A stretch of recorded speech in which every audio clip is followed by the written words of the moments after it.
আসসালামু আলাইকুম রহমতুল্লাহ আবরাকাত। সকলের জন্য দোয়া ও ভালোবাসা। আজকের ক্লাসে সবাইকে স্বাগতম। বাংলা ভাষা ব্যাকরণ নবম দশম শ্রেণীর শিক্ষার্থীদের জন্য আজকে আলোচনা আমার 23তম পরিচ্ছেদ অনুসর্গ। অনুসর্গ থেকে আমি যে গুরুত্বপূর্ণ নৈতিক দিয়ে আজকের ক্লাসটা সাজিয়েছি। দেখো শিক্ষার্থীরা, যেসব শব্দ কোনো শব্দের পরে বসে শব্দটিকে বাক্যের সঙ্গে সম্পর্কিত করে তাকে কি বলে? উত্তর হবে অনুসর্গ। উত্তর অনুসর্গ। অনুসর্গকে কত ভাগে ভাগ করা যায়? উত্তর দুই ভাগ। উত্তর দুই ভাগে। সাধারণ অনুসর্গ, ক্রিয়াজাত অনুসর্গ। সাধারণ অনুসর্গের প্রয়োগ ঘটেছে কোনটিতে? মাথার উপরে নীল আকাশ, এখানে উপরে সাধারণ অনুসর্গ।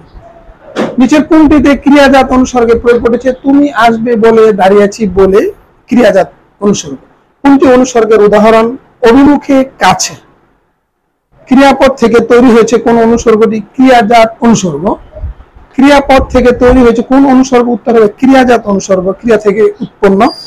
সে কাজ ছাড়া কিছুই বোঝায়, এখানে বাক্যে ছাড়া অনুসর্গ। মন দিয়ে লেখাপড়া করা দরকার, এখানে দিয়ে কোন প্রকার অনুসর্গ? ক্রিয়াজাত অনুসর্গ। আজ বাংলাদেশ বনাম পাকিস্তানের খেলা, এখানে বনাম কোন ধরনের অনুসর্গ? উত্তর সাধারণ অনুসর্গ। শিক্ষার্থীরা, তোমাদের সুস্বাস্থ্য এবং শিক্ষা জীবনে উত্তরোত্তর সমৃদ্ধি কামনা করে আজকের মতো এখানে বিদায় নিচ্ছি। আসসালামু আলাইকুম রহমতুল্লাহ।